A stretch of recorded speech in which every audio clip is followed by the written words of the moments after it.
2020학년도 대학 수학능력시험 동아시아사 해설로 만납니다. 여러분 반갑습니다. 정선아입니다. 모든 과목 선생님들이 오늘 여러분들께 모두 다 얘기하셨을 겁니다. 하지만 다시 한번 얘기하겠습니다. 여러분 정말 오늘 추운 날 대학 수학능력시험을 무사히 마치느라 정말 고생 많았고요. 여러분들 정말 수고했고요. 여러분들은 정말 박수 받아 마땅하고 격려 받아 마땅한 자들입니다. 오늘 여러분들의 하루가 어떠했는지 정말 수험생마다 다를 것입니다. 역대 최소 수험생이었다, 정말 추운 날이었다, 여러 얘기들이 있을 겁니다. 한국사 마저 어려웠던 대수능이다, 사탐 이게 어떻게 된 일이냐, 정말 사탐 다 어려웠다 얘기들이 정말 많습니다. 시험이 딱 끝나고 나니까 제자들의 문자가 딱 오는데 마음이 편치 않더라고요. 제가 이과 상황을 잘은 모르겠지만 선생님 정말 열심히 했는데 정말 재수 이렇게 열심히 할 수 있을까 싶을 정도로 열심히 했는데 선생님 참 허무해요, 허망해요. 어떡하죠? 라고 이제 문자를 준 친구도 있고, 선생님 이제 재학생은 다 끝났는데 감이 잘 안 와요. 잘 본 건지 못 본 건지 모르겠어요. 아무것도 못 하겠어요. 당장 이번 주부터 논술 해야 되는데 저 쉬어도 되겠죠? 쉬어도 돼요. 여러분들 오늘 하루만큼은 정말 수고하고 애쓴 여러분 스스로에게 좀 격려, 칭찬해 주면서 여러분이 어려웠으면 다른 친구들도 어려웠습니다.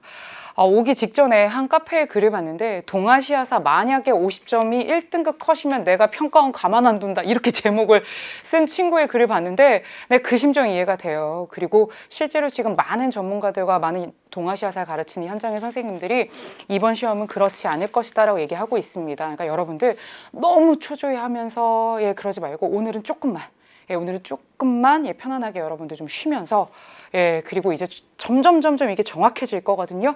그거를 좀 확인하면서 그렇게 이후의 입시 전략들을 좀 세워갔으면 좋겠습니다. 결론은 뭐냐? 여러분들 지금까지 걸어오느라 또 우리 동아시아사 그 대군들, 우리 최정예 요원들 정말 수능 특강 강의에서 다 같이 만났던 전국의 수험생 거의 모두가 지금 여기 들어와 있는 그 동사에 우리 10,000명이 넘는 그 대군들 정말 애썼고요. 여러분들 고생 많았습니다. 1번부터 내가 어떤 문제에서 사실은 조금 어려움을 겪었는지 보면서 작년 수능에 비해서 푸는데 확실히 좀 오래 걸렸을 겁니다. 당연히 그래요. 사이시기 문제도 많았고요. 선지도 좀 까다로웠습니다. 하나씩 1번부터 좀 살펴보도록 하겠습니다. 1번입니다. 밑줄 친 토기에 해당하는 유물로 가장 적절한 것은입니다. 늘 그렇듯 선사시대의 그 다양한 동아시아의 여러 지역의 그 선사 문화를 유물을 통해서 보자라고 하면서 어느 지역을 줘버렸느냐? 베트남 지역을 줬고요. 신석기를 물어봅니다. 이 신석기 후기에 발달했고요. 신석기니까 지금 농경과 관련해서 이러한 간석기까지 얘기를 하고 있고요. 제일 중요한 건 이 토기의 특징을 이렇게 서술하고 있습니다. 돌림판을 사용해서 어떻게 했다? 토기를 제작했다. 우리가 베트남에서 지금 그동안 선사 문화가 나오면 거의 대부분 청동기와 관련해서 청동기 시대, 청동북으로 가는 그런 스타일의 문제가 나왔는데 지금 신석기 시대를 물어보면서 토기를 물어봤어요. 그럼 뭐야? 풍응우옌 문화를 대표하는 풍응우옌 토기. 이게 연계 문제야. 1강에 얘들아 10페이지에 가면은 기억날 거야. 신석기 시대의 그 유물들과 그 지도의 위치를 이렇게 매칭해가지고 딱 자료 플러스로 구성을 했거든요. 그거 그대로 연계해가지고 낸 대표적인 문항이 되겠습니다. 그럼 풍응우옌 토기, 돌림판 사용, 요거는 우리가 모르지 않아. 그치? 그 다음에 1번부터 봐도 가장 대표적인 유물들만 지금 출제된 거 알 수 있을 겁니다. 1번 보시면 랴오강의 홍산 토기, 홍산 문화를 대표하는 토기고요. 2번은 일본 열도의 조몬 문화를 대표하는 조몬 토기입니다. 불꽃 모양의 지금 요 특징을 갖춘 그거를 가지고 지금 이 사진을 냈습니다. 그 다음에 여기 4번에 있는 건 뭐야? 황호강 중류의 신석기 문화를 대표하는 양사오 문화인데 얘의 특징은 물고기 무늬와 같이 그런 것들 무늬가 있는 이 채도, 이게 특징이었다라고 했고요. 동그라미 5번은 얘만 지금 청동기예요. 청동기. 이 청동기 시대에 4발 달린 솥이죠. 상나라의 4발 달린 솥. 그래서 청동으로 만든 도구가 나옵니다. 그래서 지금 이 신석기에서 고르되 베트남 것을 고르시면 여러분 풍웅엔 토기 예, 바로 정답 3번으로 갈 수 있습니다. 연계 문제였고요. 연례 문제 연계 다 됐잖아요. 수능 특강, 수능 완성, 자료, 개념, 예, 문제까지 모든 연계될 수 있다. 다시 한번 꼭 기억하도록 합니다. 예, 그럼 2번이 되겠습니다. 가 국가에 대한 설명으로 옳은 것은이에요. 지금 국가의 성립과 발전이라고 하는 지금 2강이죠. 수능 특강 역시 예, 18쪽에 있는 예, 자료 플러스에서 연계가 된 2강 문제가 되겠습니다. 그럼 어느 나라를 물어보고 있는지 가 국가가 뭔지를 좀 보자. 이걸 대충 보기 시작하면 어머 진시황 아니야? 이렇게 갈 수 있는데 아니야. 지금 이 센터에 있는 얘 이야기를 중심으로 지금 여러분 보셔야 됩니다. 가에 대해 각자 조사해온 내용을 발표해보자 라고 했더니 얘가 먼저 이들의 침입을 대비해서 진나라는 만리장성을 쌓았어 라는 거야. 진나라의 시황제가 이들의 침입에 대비하기 위해서 예, 그 장성을 축조하고 연결하고 했죠. 그럼 바로 이들이 누구예요? 사실 여기서 이미 나와. 흉노야. 됐어? 근데 이 자료 가지고 좀 부족하죠. 그래서 하나 더 얘기하고 있습니다. 예, 굉장히 중요한 얘기가 나오죠. 그들은 동호라고 한 애들을 복속시켰고 월지까지 저 중앙아시아 방면으로 몰아낼 정도로 굉장히 잘 나가는 애들이었어. 이 두 가지를 같이 묶으면 뭐의 특징이 됩니까? 진나라 시황제가 예, 만리장성을 쌓음으로써 침입에 대비하려고 했던 바로 그들. 그리고 동호를 복속시키고 월지까지 물리칠 만큼 강성했던 바로 그들. 누구다? 흉노가 되겠습니다. 그럼 흉노에 대한 설명으로 옳은 것은이 돼요. 예, 흉노 잘 나갔죠. 진나라 시황제 때 그래서 장수 몽염을 시켜가지고 흉노와 막 이렇게 부딪힌 적도 있었고요.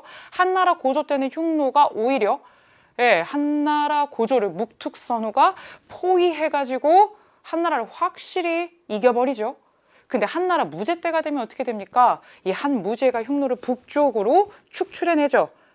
이게 흉노예요. 이 세 가지의 시기를 다 정리하셔야 흉노를 완벽하게 맞출 수 있는데 지금 정답 뭘로 갑니까? 한나라 무제 때 이 흉노가 공격을 당해서 세력이 어떻게 되었다? 약화되었다. 이게 정답으로 가는 거죠. 그러니까 흉노의 다양한 시기의 흉노의 모습을 명확하게 아셔야 돼요. 제시문에는 뭐가 나온 거예요? 흉노 잘 나간다 흉노. 이때가 나온 거야. 그 다음에 여기 지금 답에선 뭐예요? 한나라 무제의 공격으로 얘네가 쫓겨간 적도 있다라는 걸 같이 여러분들이 알아두셔야 됩니다. 18쪽 연계고요. 우리 친구들 쉽게 풀 수 있었을 텐데 찌에오다가 건국한 나라? 그렇지. 남비엣. 기원전 207년 예, 베트남 지역이고요. 장건을 서역에 파견한 사람은 바로 이 4번에도 나오는 예, 한나라의 황제 무제가 되겠습니다.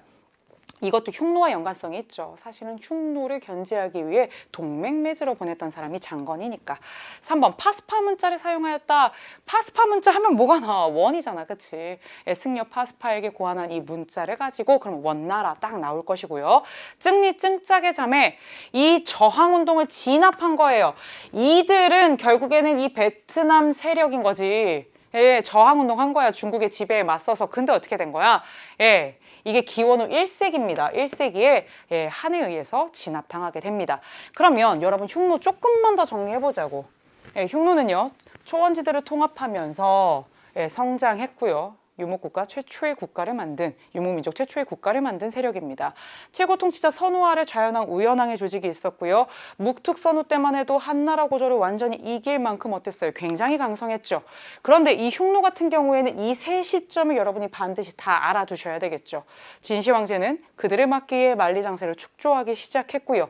그리고 모두 했습니까? 예, 몽염 등을 시켜서 이들을 예, 몰아낸 적도 있습니다. 그러다가 한 고조 때는요, 흉노가 오히려 어떻게 했어요? 굉장히 강성했고요. 한나라 무제, 이게 정답이죠? 장건을 대월지에 파견해서 견제하려고 했고요. 특히 흉노를 고비 사막 이부까지 쫓아낼 정도로 어떻게 된다? 이 한나라가 강성했던 게 이때다. 그러니까 정답이 뭐야? 흉노가 이때 세력이 약화됐다. 이렇게 가게 되겠죠. 그래서 여러분 정답 뭘로 간다? 4번으로 가면 되겠습니다.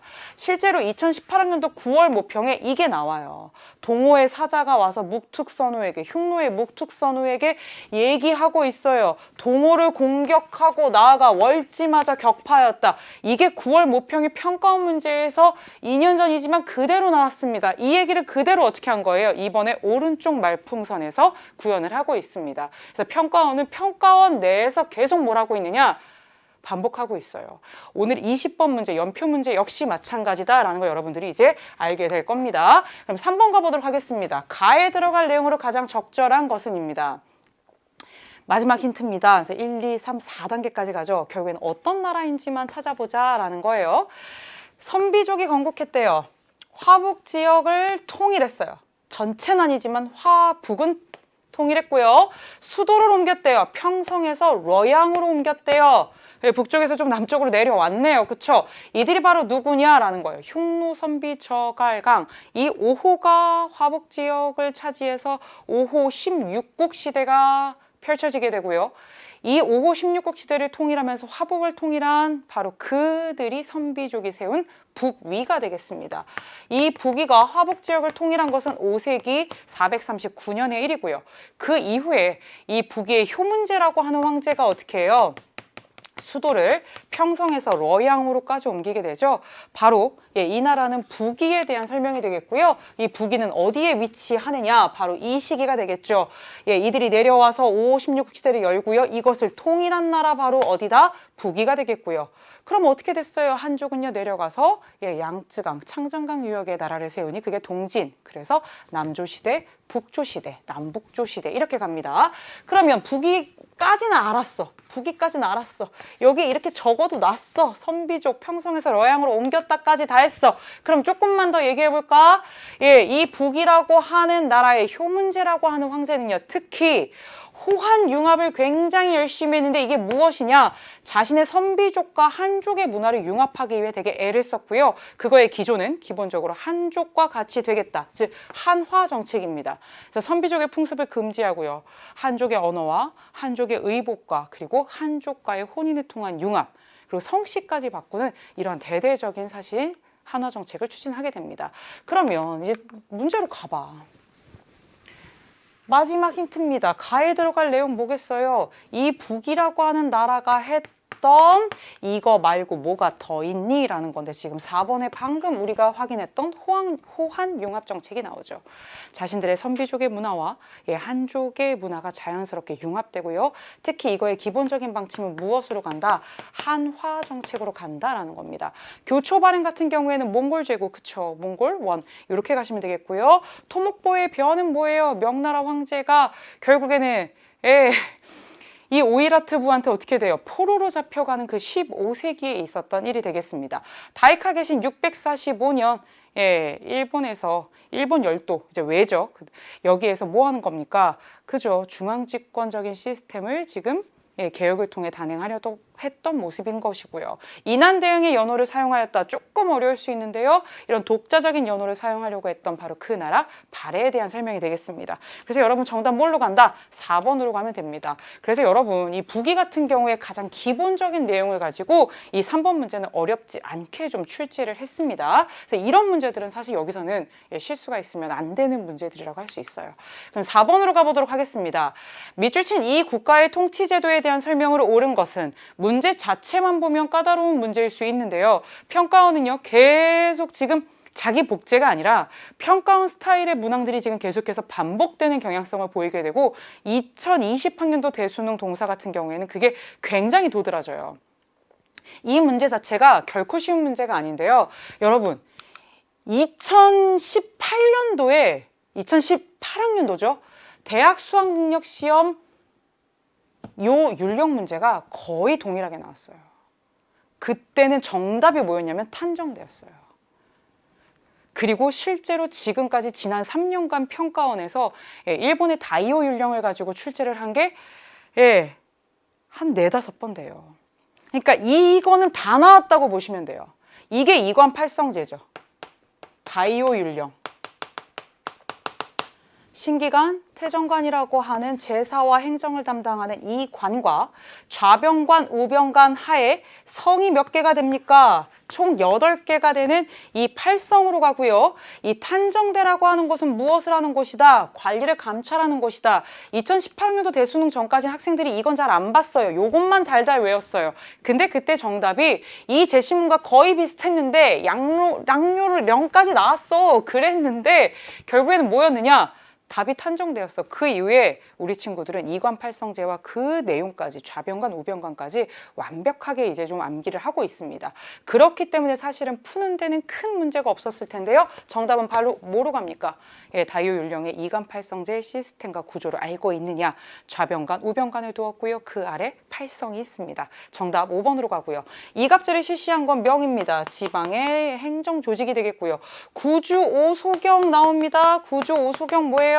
동쪽으로 치우친 수도의 그 결점을 보완하기 위해서 언제 통일신라에서 가져갑니다.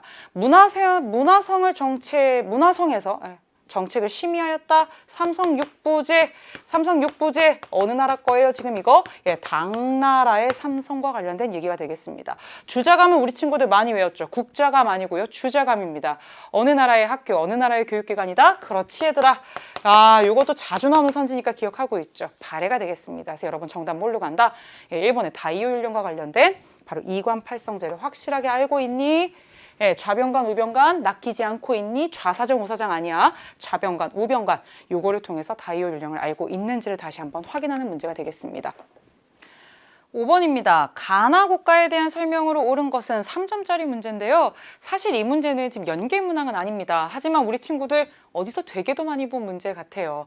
9월 모평 때 문제가 좀 유목민족에서 좀 어렵게 나왔어요. 올해의 특징이었습니다. 유목민족 이쪽 부분에서 뭐 송과 금의 관계, 송과 요의 관계, 뭐 송과 서의 관계 이런 것들이 계속해서 어렵게 나오면서 우리 친구들이 9월 모평 이후에 이 부분을 굉장히 열심히 준비를 했거든요.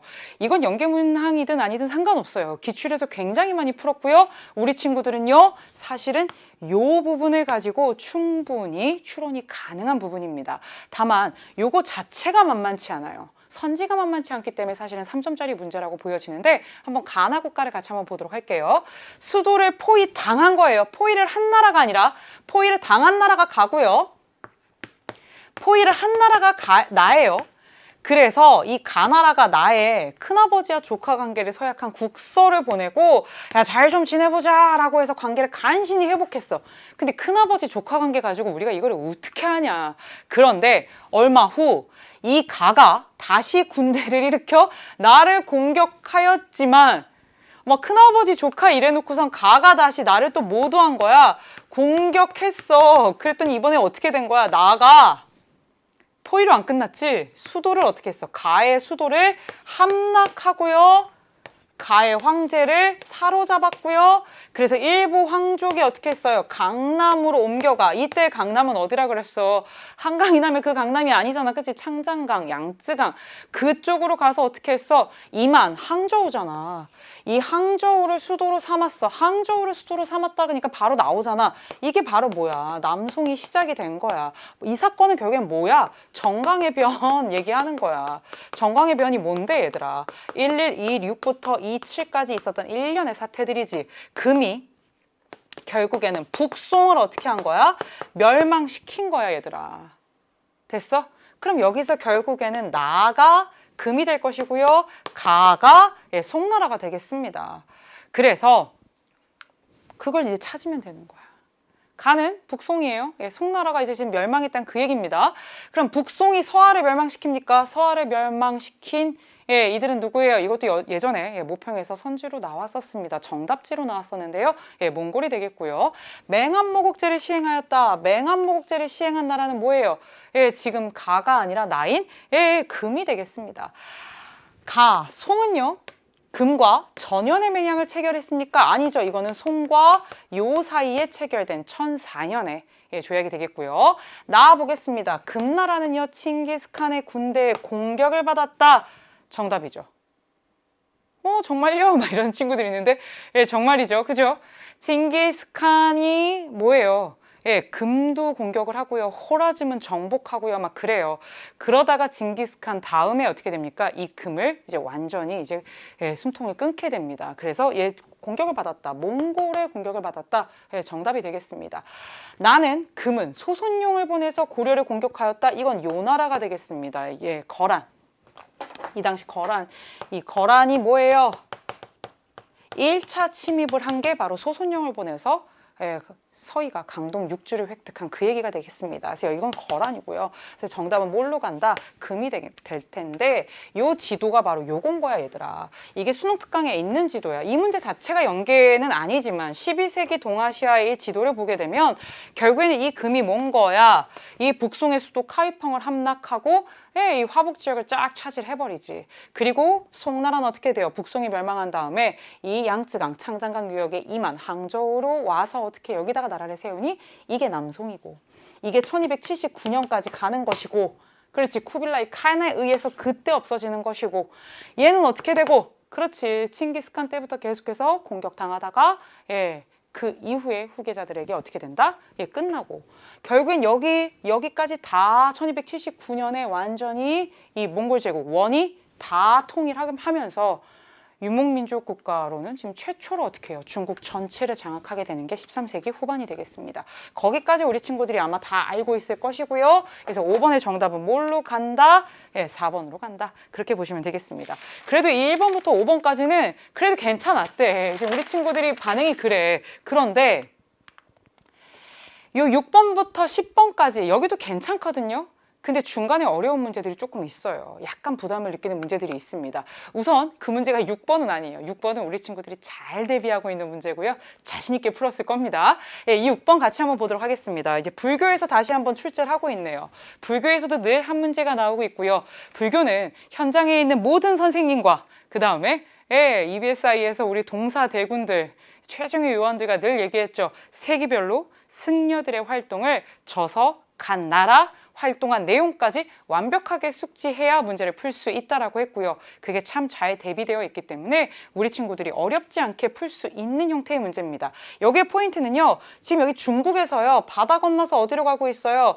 지금 일본 열도로 가고 있는 거지. 여기가 한반도고 여기가 일본 열도야. 그래서 지금 이 당나라의 수도 표시하고 있고요. 일로 가고 있어요. 맞아요? 여기까지는 보여요, 여러분? 그런데 그가 누군지에 대한 설명이 여기 나오죠. 그는 계율을 전해달라는 요청을 받고 수차례 시도한 끝에 마침내 일본에 도착하여 계율을 전수할 수 있었습니다. 이 지도는 그가 간 마지막 여정을 표시한 것입니다.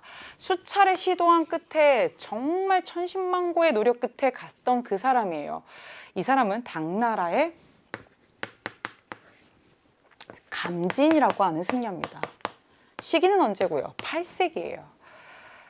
일본에서 계속해서 요청이 있었어요. 정식으로 우리가 좀 계율을 받게 해달라. 그러니까 말 그대로 그냥 우리가 부처님을 믿고 우리가 그냥 머리 깎고 스님이 되고 이게 아니라 어떻게 보면 정식으로 좀 우리가 이 계단을 설치하고 계율을 전해받고 공식적으로 그래 너는 이렇게 할 수 있는 라이센스까지는 아니지만 그럴 수 있는 승려다라고 하는 그러한 것을 권위를 갖고 있는 이 감진으로부터 받고자 했던 이쪽 일본에서는 계속해서 요청을 해요. 감진은 가서 도와주려고 합니다. 하지만 계속해서 어려움이 있었죠. 그래서 결국엔 눈까지 실명하면서 여기까지 갔다. 8세기다. 그리고 나서 감진이 이 도다이사에 계단을 설치하고 승려들을 쭉 세워놓고 그들에게 계율을 전파하고 이 부처님의 진리에 대해서 이야기하고 얘기하잖아. 특히 그 당시 일본의 천황이 누구냐? 쇼무 천황인데 굉장히 불교에 심취한 사람이었어. 스스로도 사실은 감진 아래 내려가서 천황이면서 이 사람은 불교의 귀의한 자이기도 한 거야. 그런데 지금 봐. 이 8세기 얘기하면서 맨날 나오는 이 쇼무천왕이 도다이사라고 하는 이 절을 건립했다는 것이고 실제로 이 감지는 도다이사에서 이 계율을 전하고 약품을 전하고 이런 활동들을 한단 말이야. 그러니까 이거는 사실은 생뚱맞게 그냥 외워서 맞춰라가 아니라 우리가 8세기 일본의 불교사를 배우면서 늘 같이 얘기하던 같은 카테고리 안에 있는 거지. 그래서 정답은 이걸로 가는 것이고 법현이 불국기를 저술하였다. 윈강석굴이 조성되기 시작하였다. 해자가 어떻다. 현장이 어떻다. 이거는 우리가 다 여기서 한 번쯤은 정리한 거잖아. 그치? 지금 1번에 있는 동진승려 법편이 어쩌고 저쩌고 인도에 갔다 왔대요. 이 얘기 지금 1번에 나오잖아. 언제야? 5세기 때의 상황인 것이고 윈강석굴이 조성되기 시작하였다. 하루아침에 조성되는 석골이 아니죠. 그래서 부기 때부터 해서 쭉 예, 조성됩니다. 해자가 쇼토쿠 태자의 스승이 되었다. 쇼토쿠 태자가 우리가 보통 7세기 일본의 그 뭐예요? 불교의 번성과 관련해서 늘 얘기하는 사람인데 이 6세기 말 7세기입니다. 그래서 고구려의 승려 해자가 쇼토쿠 태자의 스승이 되었다. 예, 6세기 말. 그러면서 이게 완전히 이제 이 불교에 딱 세팅이 된 이 쇼토쿠 태자가 7세기 예, 일본의 이 아스카 문화, 예, 일본의 이 불교 문화 번성에 굉장히 크게 기여합니다. 그러면서 나오는 게 호류사가 되겠고요. 현장이 인도에서 불교 경전을 가져왔다. 현장 맨날 나오는 여기 별표친 바로 이 스님이죠. 삼장법사라고 우리가 흔히 얘기하는 인도 다녀왔고요. 대당 서역기 그리고 불경을 번역하고 이 불경을 복원하기 위해 대안타까지 그렇게 해서 우리가 시기별로 완벽하게 엔딩까지 정리를 하면서 끝이 납니다. 이거는 2009, 2015 개정교육과정까지 다 마찬가지 내용이 되겠습니다. 그래서 여러분 정답 예, 감진 8세기 이렇게 풀 수 있었을 것이고요. 요 얘기 딱 나오잖아. 그런데 뭐야? 바로 나라시대 쇼무천하 바로 나오죠. 그러면 마지막 포인트입니다. 여기 지금 뭐야? 당나라 수도 장안 표시했고 8세기 일본이니까 지금 헤이 조교까지 표시가 된 거죠. 그래서 딱 시기까지 지금 규정을 져주고 있습니다. 그래서 8세기 도다이사 감진까지 가면 되겠다. 예, 쉽게 풀 수 있어야 되고요. 이제 7번 문제입니다. 이 6번 문제까지는 지금 6번 문제가 수능 완성에 그 불교 문제 같은 경우에는 딱 연계가 되는 문제인데 이 7번 문제 같은 경우에는 좀 고난도로 출제한 문제가 확실해요. 연계 문제 아니고요. 연계 문제는 아니지만 실제로 수특이랑 수안에 있는 내용으로 충분히 제시무능은 커버가 돼요. 다만 선지가 굉장히 좀 어렵다는 건 인정합니다. 예, 이번 동사에서 좀 난도가 있는 문제 중에 하나고요. 만만치 않았을 거예요. 꽤 푸는데 시간 걸렸을 겁니다. 예, 이 문제 같은 경우에 첫 번째 가는요. 명확하게 지금 수특이랑 수안이랑 교과서의 시기를 연도로 얘기하진 않습니다. 다만 이렇게 얘기할 거예요. 명은 푸젠성 월항을 개방하고 동아시아 방면으로 가는 민간 무역선 출항을 허가하되 자국 선박의 일본 도항은 허용하지 않는다는 해금 완화 조치를 내렸대요. 해금 완화. 명은 철저하게 처음엔 해금을 했죠. 조공채권 관계를 통한 그런 공무역만 인정을 했고요. 사무역은 절대 안 된다 그랬어요. 그러다가 어떻게 됐어요? 16세기 후반이라고 합니다. 보통 16세기 후반, 그러니까 1500년대 지금 저 뒤쪽의 상황이에요. 이렇게 지금 현재 교육과정 내에서 나오고 있고요. 출제자, 검토자들 역시 마찬가지입니다. 이거는 몇 년도를 가지고 푸는 문제가 아니야. 16세기 후반이라고 하는 걸 통해서 충분히 나로 이게 연도가 막히기 때문에 그 사이의 시기를 추론하게 낸 거지 연도를 특정하라고 낸 문제가 아니다라고 하는데 그렇게 되는지 한번 보도록 하겠습니다. 나를 보겠습니다. 도요토미 히데요시는 토지조사 사업을 통해서 얻은 연공 수입 그리고 이와미 등의 주요 은광에서 획득한 은을 중국산 생사와 교환하여 얻은 수익을 바탕으로 결론은 이거지. 임진전쟁을 일으켰다예요. 1590년 92년 명확하죠. 1590년 도요토미 히데요시가 센코쿠 시대를 통일하고요. 그로부터 2년 후인 바로 1592년에 임진전쟁을 발발해서 언제까지 가요? 98년까지 가죠. 예, 정유전쟁까지 다 포함하는 개념이 되겠습니다. 이렇게 가요. 그러면 요 시기인 거야. 지금 더 넘어가진 않죠. 그러면 지금 16세기 말을 지금 줬습니다. 완전 끝이죠. 그럼 한번 보도록 하겠습니다. 가나 시기 사이에 볼 수 있는 모습으로 가장 적절한 것은이에요. 베이징을 포위하고 공격하는 몽골군. 이거 만만치 않은 굉장히 매력적인 오답이 되겠습니다. 동아시아사 지필 검토 많이 하는 선생님들끼리 지금 1번 선지를 가지고 야, 애들이 이거 힘들겠는데? 막 이런 얘기들을 좀 지금 하고 있어요. 근데 지금 이게 16세기 후반으로 이게 지금 완전히 지금 친구들이 좀 가져야 되는 상황인데 한번 보겠습니다. 이건 1550년 베이징이 타타르부에 의해서 지금 포위되는 바로 그 상황을 얘기하고 있고요. 경신대기근으로 고통받는 조선 농민. 이거는 모를 수 있어요. 대기근 우리가 참 많이 배웠어요. 뭐 덴메이 대기근, 교호 대기근, 뭐 덴포 대기근 다 배웠는데 경신대기근 분명히 연도일 텐데 만만치 않아요. 이거 만만치 않다는 거 인정합니다. 이게 교과서 뒤에 연표에는 있어요. 하지만 이거를 가지고 한국사 시간이나 동아시아사 시간에 자세하게 배운 것은 분명히 없을 겁니다. 이게 언제냐면 1670년 경신년, 그리고 1671년 이 다음에까지 있었던 조선 후기의 대대적인 17세기 후반 대기근이 되겠습니다. 1670년이 사실은 경신년인데요. 조선의 이 현종 때가 되겠습니다. 그러니까 사실 이거는 지금 모를 수 있어요. 그럼 이거는 이렇게 해놓고 우선 가도 돼. 그 다음에 3번 보겠습니다. 고다이고 천황의 반기를 들고 거병한 일본 무사입니다. 많이 들어본 천황이에요. 기억나야 되는데. 우리 가마쿠라 막부가 타도 됐잖아, 그치? 그리고 고다이고 천황은 어떤 꿈을 꿨어? 이제 막부가 딱 타도 됐어. 그리고 나니까 고다이고 천황, 자기를 중심으로 다시 천황을 중심으로 한 그런 나라를 만들어 보고 싶은 것이야. 그래서 그렇게 막 일련의 조치를 취한다? 그러니까 뭐예요? 이 무사들의 불만이 이렇게 쌓여가요.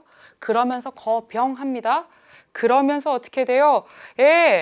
아시카가 다카오지가 고묘 천황을 옹립하면서 요쪽 교토를 중심으로, 그리고 고다이고 천황이 저 남쪽으로 내려가서 그렇게 남북조의 혼란의 시기를 겪게 되고 60여 년간 그거를 어떻게 해요? 아시카가 요시미스가 통일하고, 그렇게 여러분들이 쭉 가면서 무로마치 막부 얘기를 시작을 하게 될 텐데, 그땐 거예요. 고다이고 천황이 나오는 상황이니까 지금 이거는 뭐예요? 14세기 상황이 되겠습니다. 가마쿠라 막부 끝나고 무로마치 막부까지 가는 바로 그 상황이 되겠고요. 4번입니다. 일본의 최초로 조총을 전해주는 포르투갈 표류민. 이거 같은 경우에는 올해 수능 특강의 연도가 명확하게 나오고 있고요. 2018학년도 대학 수학능력시험 동아시아사 7번의 연표 문제, 이게 굉장히 중요하게 나왔습니다. 그래서 우리 친구들이 최근의 기출문제와 수특을 봤다면 이 연도 모르지 않아요. 1543년의 일입니다. 포르투갈민들이 바로 일본, 그래서 최초로 저총을 전해줬고, 이거를 통해서 나가시노 전투에서 오다 노부나가가 크게 승리한다, 뭐 이런 거 배웠을 거예요. 그쵸?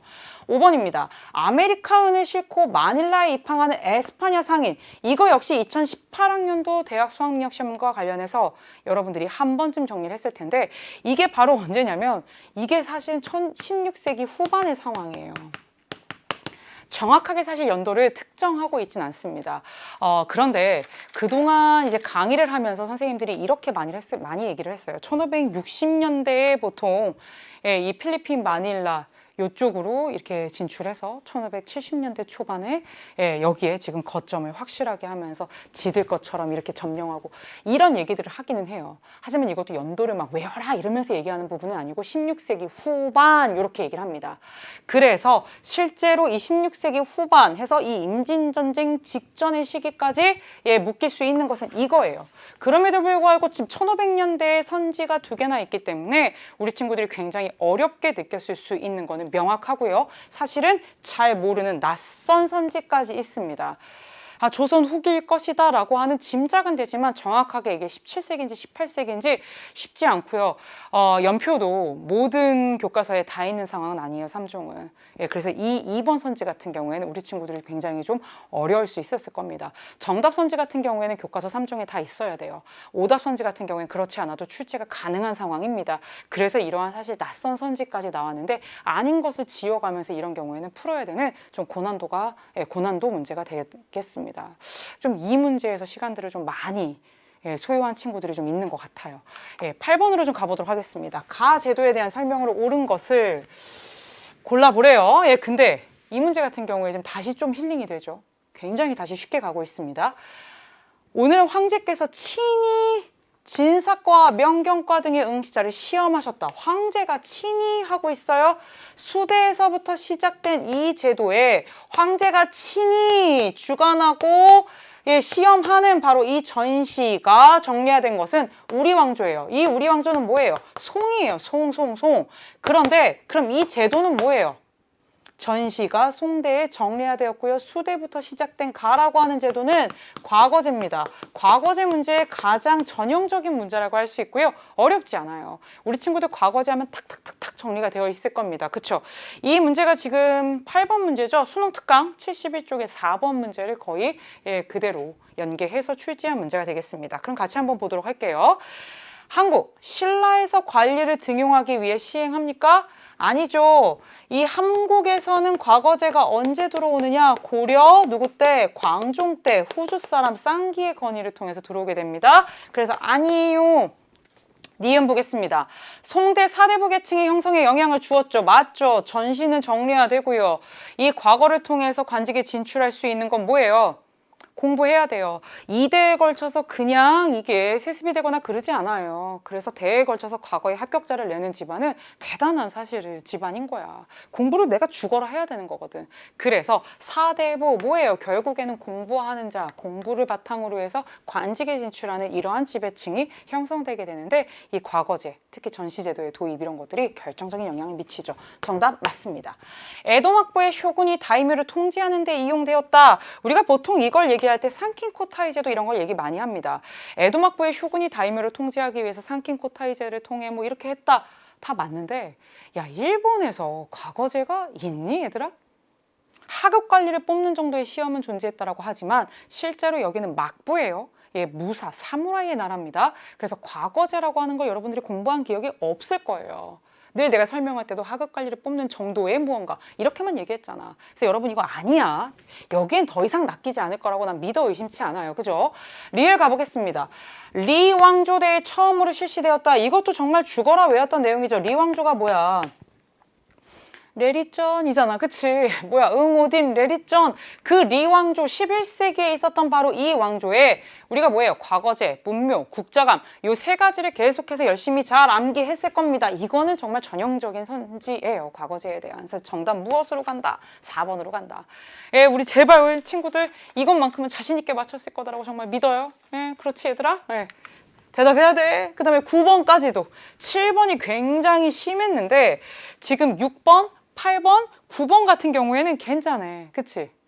특히 9번도요. 수능 특강 76페이지에 있는 성리학의 개념을 그대로 연계해가지고 개념을 연계한 문제고요. 우리가 성리학이 시험에 나오면 꼭 그랬잖아. 사람이 나오거나 아니면 개념이 나오거나 아니면 책이 나오거나잖아. 그럼 사람은 누가 나올 수 있어? 주희. 그렇지. 대표적인 인물 누구야? 성리학을 집대성한 주희가 될 것이고 개념은 뭐예요? 여기에 이제 뭐라 나오겠죠? 그 다음에 책은요. 주희가 쓴 사서집주와 근사로 이걸 가지고 지금 계속해서 문제만 변형해서 사람 냈다, 개념 냈다, 책을 냈다 그러고 있는 상황이에요. 근데 이번에 뭘 냈어요?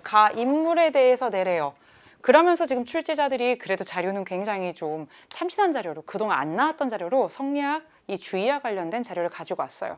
이 자료가 무엇이냐? 중국의 무이산에 무이구국을 그린 조선시대의 산수화예요. 남송 시기에 성리학을 집대성한 이 인물 가는 바로 나옵니다. 누구다? 주희다라고 나오는데요. 이곳에 무의정사를 짓고 저술 및 강학 활동을 하였다. 그렇기 때문에 무의구국은 조선시대 성리학자들에게 성리학에 뭔가 본거지처럼 느껴지는 거지. 저기서 주희가 하셨대. 그러셨었대. 막 이렇게 되면서 이제 완전 뭐야. 찬양하는 거지. 막 그림 그리면서 여기가 거기야. 무의구국이야. 이러고 있는 거야. 그럼 이 주의에 대한 설명이야? 이미 답은 다 나왔어? 성리학을 집대성했어? 남송 때 사람이야? 그럼 성리학 개념을 물어볼 수도 있지만 인물을 물어봤으니까 이 사람이 한 활동을 묻고 있지? 그럼 뭐예요? 사서집주를 편찬하였다. 그지? 이 근사록이어도 정답이 되겠죠. 정답 2번으로 갑니다. 경몽요결. 율곡 이이가 집필했고요. 백운동 서원. 풍기군수 주세붕이 조선에 건립한 최초의 서원이다 맨날 나오죠. 사서오경 외훈 굉장히 올해 작년에 많이 나왔던 누굽니까? 일본의 성리학과 관련해서 그렇지 강한과 교유했던 후지하라 세이카에 대한 설명이 되겠습니다. 치양지와 심증리를 강조하였다. 심증리를 강조했어요. 마음이 결국에는 진리예요. 성증리가 아니라 심증리예요. 치양지를 얘기하고 있어요. 치양지가 뭔데? 만인의 그 선천적이고 보편적인 뭐다라는 거야. 마음 그 본체가 양지라는 게 있다는 거잖아. 이게 바로 뭐예요? 양명학이에요. 그래서 여러분 무엇이다? 지금 이 인물 주의와 관련된 것은 바로 정답 2번이 되겠다. 이거는 좀 쉽게 여러분들이 풀어주셔야만 했는데 괜찮나 모르겠어요. 10번 문제입니다. 10번 문제는요. 이 선생님과 선생님 맞죠? 그리고 이 내용까지만 해서 가 왕조는 우리 친구들이 쉽게 찾았어요. 근데 얘가 만만치가 않았던 거야. 이해해요. 이거 괜히 3점짜리 문제 아니에요. 솔직히 여기까지는 하면서 풀었을 거야. 근데 선제 이렇게 됐어. 이런 문제야. 10번도 조금 난도가 있습니다. 요 문제 아이고 참 좀 꿈과 희망과 용기를 10번까지 확실히 줬어야 되는데 조금 까다로워요. 이 시는 가에서 파견한 원정단의 일원인 마환이 남긴 기행시예요. 원정단 나서 마환이 누군지 몰라도 원정단 딱 나왔어요. 그럼 한번 보겠습니다. 황제의 사자가 조서를 받더니 거대 배 사나운 물결 가르며 대해로 나아가네. 선단을 나누어 실론으로도 가고 코친, 캘리커 거쳐 여러 나라에 이르렀네. 베이징으로 돌아와 황제를 아련하는데 그 현상품 하나같이 진기하구나. 정화에 대해 항해를 얘기하는 거지. 지금으로 따지면 그 동남아시아, 인도 이 지역을 거쳐가지고 저기 어디까지 갔었어? 저 아프리카, 북부, 모가디슈 뭐 이런 데까지 가잖아. 근데 그렇게 가는 목적이 식민지를 건설하고 이게 아니라 명나라 황제의 그 대단한 은덕을 저 세상에 알리고 책봉 조공 관계, 이 조공이라고 하는 거대한 이 바운더리 안으로 들어오게 하려고 하는 그거잖아. 그래서 그들이 막 기린도 바치고 뭐도 바치고 온갖 신기한 물건과 현상품을 바치고요. 또 이 황제의 나라니까 우리도 그들에게 뭐 줄 것도 주고, 결국엔 목적이 뭐예요? 명예의 그 조공 세계, 조공이라고 하는 그 세계를 어떻게 하고 싶은 거예요? 확대하고 싶은 거예요. 그러면 이거는 영락제 때부터 선덕제까지 있었던 바로 정화의 대항해고요. 이 왕조는 명입니다. 명나라는 1368년부터 1644년까지 가서 멸망하는 왕조가 되겠는데, 가왕조라고 물어봤어요. 특정한 황제를 물어본 것이 아니라 이 시기입니다. 그러니까 명대의 대외관계를 묻고 있는 거야. 그럼 한번 보도록 하자. 중국에 만건당을 설치하였다. 들어는 봤는데 좀 낯설 수 있어요. 이 만건당이라고 하는 건 뭐냐면 고려에 충선왕이라고 있다. 가운데에 지금 이름에 충이 들어가고 충선왕, 충모강, 충해왕, 충렬왕, 이때가 뭐야? 원나라 간섭기 때야. 그래서 앞에 충자가 붙잖아. 이 충선왕이 베이징, 그지? 그 당시 원나라의 수도 이 대도, 이 베이징에다가 설치한 독서당이 바로 만건당이에요. 여기서 사실은 이제 막 책 보는 거야. 그리고 실제로 이 고려의 학자들이 이 만건당에서 학문을 연구하고 또 그 원나라에 있는 학자들과 교류하기도 해요. 특히 이 시기에는 이 고려의 학자들이 이제 언제입니까? 이게 원간석기잖아. 그러니까 고려 지금 저 좀 뒷부분이잖아. 그래서 학문을 연구하면서 성리학이 또 여기를 통해서 굉장히 깊이 있게 연구가 되기도 하였다라고 하면서 만건당, 독서당, 중국의 베이징에 있었다. 고려야. 됐어요? 시헌역, 이거 굉장히 어려운 개념인데요. 서양역법에 기초한 말 그대로 달력인데 굉장히 정확해. 이게 청나라에서 우리나라에 들어오거든요. 이게 어려운 선지인 건 맞으나 평가원에 나온 적이 있어요, 선지로. 그래서 그때 우리 친구들이 시헌역이 뭐예요? 막 이랬단 말이야. 그래서 설명해줬단 말이야. 김육이라고 하는 사람이 건의해서 우리나라 효종 때, 이 효종 때 효종 4년이었나? 아무튼 그래. 17세기에 청으로부터 우리나라에 들어온 꽤 정확한 달력인 거예요. 역법인 거예요. 그래서 이거는 청대에 우리나라에 들어왔다. 효종대에 들어왔다. 1653년 그래서 예전에 한번 나온 적이 있었고요. 맥카트니 사절단의 통상 확대 요구를 거부했대요. 와, 영국의 맥카트니 사절단이 와서 거 좀 교육 좀 더 합시다. 왜 중국은 그거 뭐 필요한 거 없습니까? 그랬더니 우린 필요한 거 없어. 우린 천하에 다 있어. 야, 충분히 다 커버돼. 니네 필요한 거 있으면 사서 가든지 말든지 이러고 있었던 황제가 청나라의 걸륭 황제입니다. 맥카트니 사절단에 거부했어요. 언제입니까? 역시 청대가 되겠고요. 18세기의 상황이 되겠습니다. 사스마번이 류큐 왕국을 침공하였다. 이거 얘들아 평가원에 오래 나왔다. 오래 나왔을 때도 이거 난도 높은 문제라고 하고 애들 막 틀리고 그랬는데 그랬으면 이제 알아야지 얘들아. 이거 나왔던 거잖아. 그것도 오래 나왔던 거잖아. 사스마번이 류큐 왕국을 침공한 게 언제야? 1609년이에요. 이게 평가원 문제에서 굉장히 어려운 선주로 이미 한번 출제됐었어요. 그러면 사실은 이 명대에 속하는 바로 그 시기가 되겠죠. 그래서 실제로 사스마번은 뭐예요? 이 에도 막부의 한 번인데 일본이 류큐 왕국을 침공했어요. 그래서 이 류큐 왕국은요 어떻게 했어요? 그 이후에는 요 일본 쪽에도 또 중국 쪽에도 같이 이렇게 하잖아. 그러면서 계속 유지하다가 1870년대에 누구에 의해서 결국엔 일본에 의해서 병합되는 게 바로 이 류큐 왕국. 그러면서 오키나와 현으로까지 우리가 다 설명을 하고 배웠던 내용이 되겠습니다. 마지막으로 보겠습니다. 응오 왕조가 수립되었다. 뭐예요? 응오딘, 레, 응호왕조, 딘왕조, 특히 응호왕조 같은 경우에는 거의 1000년 가까이 있었던 중국의 지배를 끝내고 베트남이 독립한 바로 10세기 때의 일이 되겠습니다. 그래서 여러분 정답 뭘로 간다? 4번으로 간다. 이건 평가원에 이미 여러 차례 나왔던 사스만번의 류큐 침공 연도이기 때문에 우리 친구들이 좀 맞췄으면 하는 그런 바람이 있습니다. 그래서 10번까지 같이 한번 봤고요.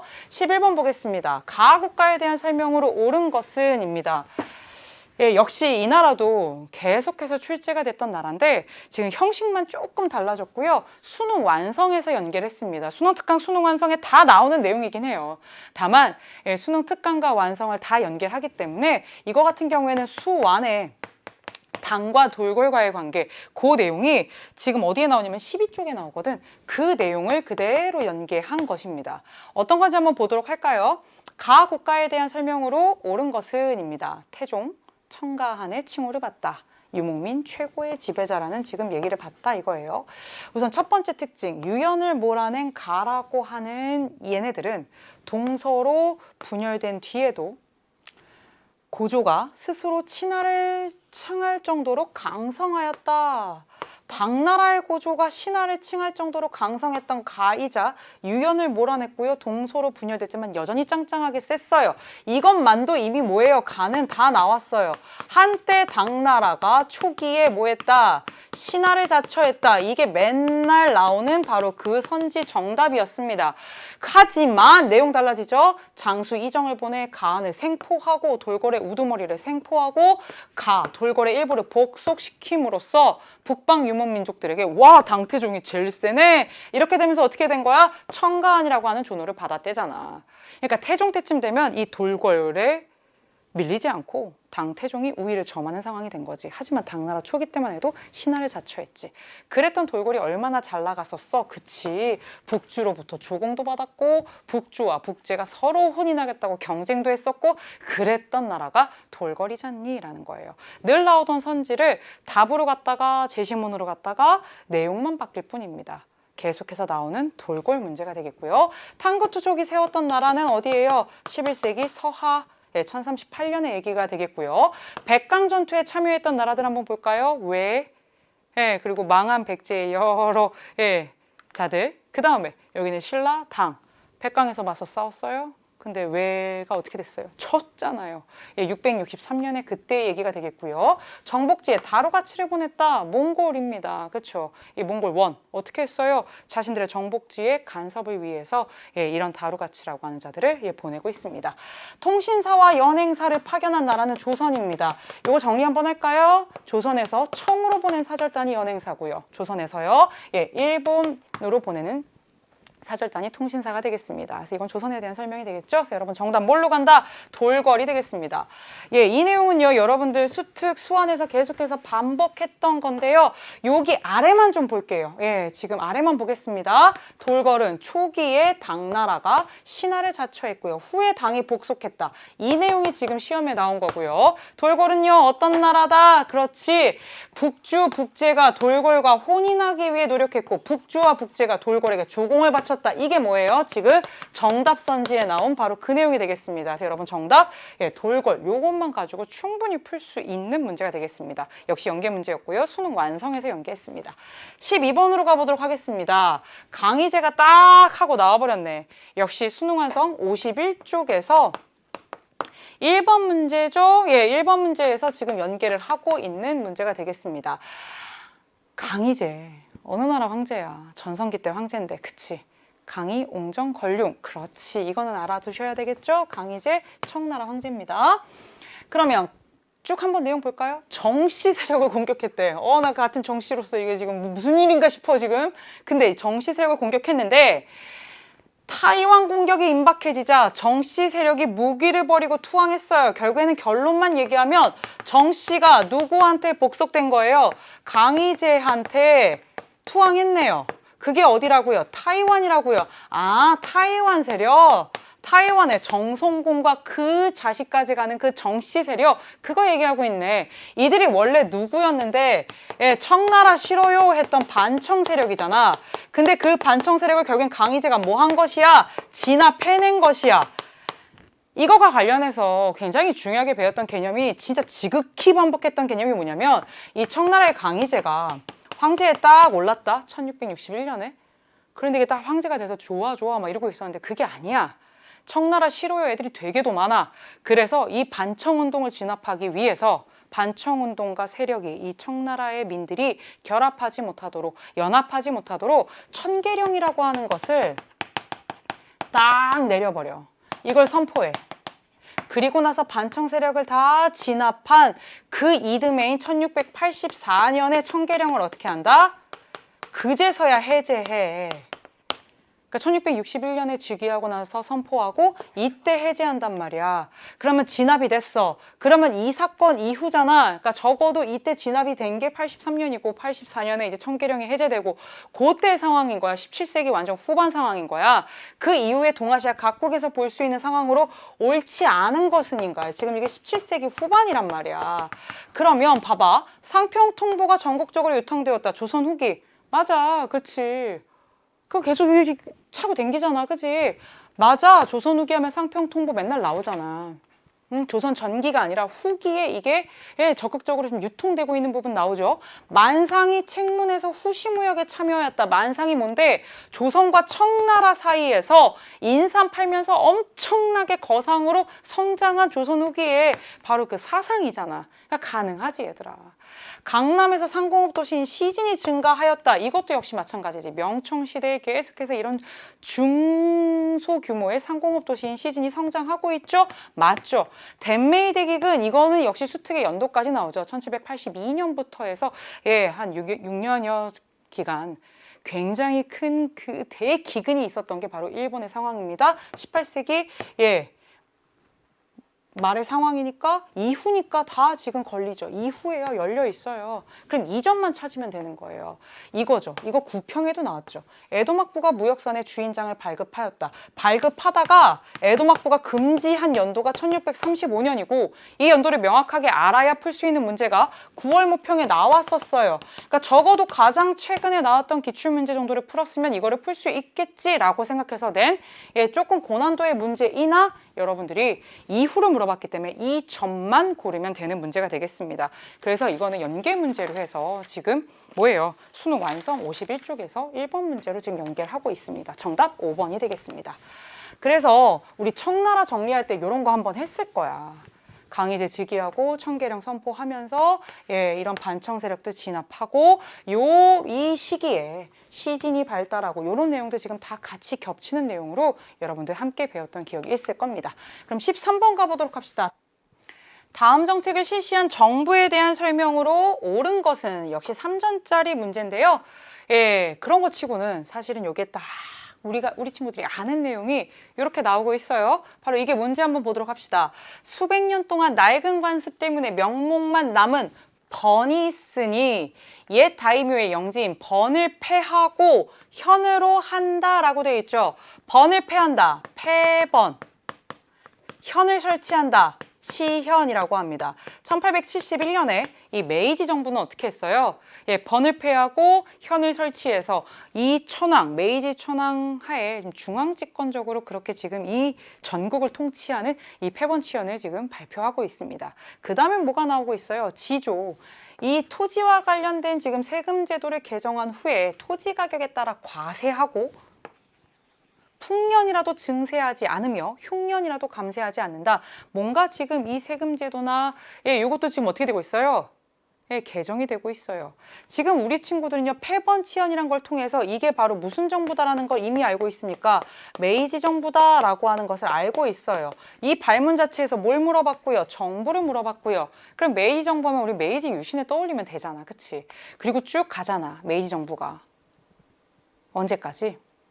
그치. 다이쇼로 바뀔 때까지 간단 말이야. 1900년대까지 간단 말이야. 그럼 이 메이지 정부가 했던 메이지 유신부터 시작해서 쭉 해나갔던 그 시스템 중에 가장 핵심적인 내용이 뭐니? 그렇지. 대일본제국 헌법, 이른바 메이지 헌법이라고 불리잖아. 이거를 제정해. 그리고 나서 그거에 맞춰서 의회를 만들고 제국의회를 만들고 그런 입헌군주제 국가로 나아가는 모습들의 일련의 모습들을 보이기 시작을 한단 말이야. 그치? 그럼 이거잖아 얘들아. 이게 바로 뭐니까 그 헌법이 대일본제국 헌법이고 메이지 헌법이니까. 연도는 어떻게 됐어요? 1889년이었죠. 그래서 여러분 요게 바로 메이지 정부와 관련된 내용이 되겠습니다. 요거랑 헷갈릴 수 있어요. 밀화친 조약을 맺고 항구를 개항하였다. 예, 이게 처음이었지. 문 처음 연 거야. 1854년이에요. 이건 언제예요? 에도 막부 시기예요. 그래서 이거 문 연 거 가지고 사실은 불만들이 굉장히 커왔잖아. 그치? 그래서 이거 아니고요. 헷갈리지 마세요. 아직 메이지 정부 아닙니다. 아직은 막부 상황이 됩니다. 3번입니다. 경사대학당을 설립하였다. 이거는 일본 얘기가 아니에요. 이거는 경사대학당이 어디에 위치하는데 얘들아 수도인 베이징이란 말이야. 이거는 청대예요. 청대.